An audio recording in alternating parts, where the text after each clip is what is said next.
नमस्कार, मी निधी Ramteke. Education TV याकडून मी सर्वांचे स्वागत करते. आज 3 जानेवारी म्हणजे सावित्रीबाई फुले यांची जयंती. मुलींचे शिक्षण यावर चर्चा करण्यासाठी इथे अनेक मान्यवर उपस्थित आहेत. माननीय उर्वशी नमस्कार. नमस्कार निधी. माननीय पल्लवी नमस्कार. नमस्कार. माननीय त्रिशा नमस्कार. नमस्कार. माननीय प्रतीक्षा नमस्कार. नमस्कार. माननीय आरोही नमस्कार. नमस्कार. माननीय रुक्षणा नमस्कार. नमस्कार.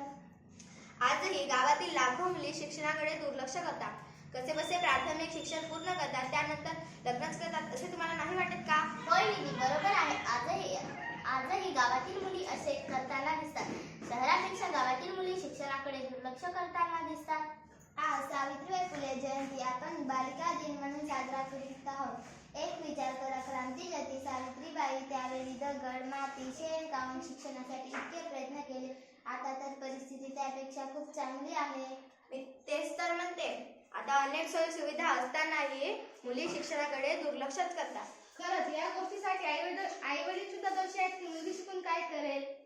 गावातील पालकांना आपल्या मुलींचे लवकर लग्न व्हावे असे वाटते. हे बरोबर आहे. मुलगी थोडी मोठी झाली की काही आई वडिलांना लग्नाची घाई राहते, त्यामुळे अर्धवट शिक्षण राहते.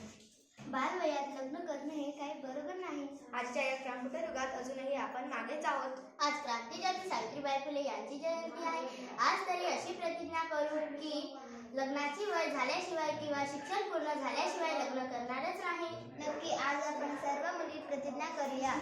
धन्यवाद. तुमच्यासारख्या सगळ्यांनी एक एक पाऊल उचलले तर नक्कीच परिवर्तन होईल. अधिक बातम्या व उपक्रम पाहण्यासाठी लक्ष्मण गदेवारे YouTube चॅनलला सर्च करा, सबस्क्राईब करा, लाईक करा. Education TV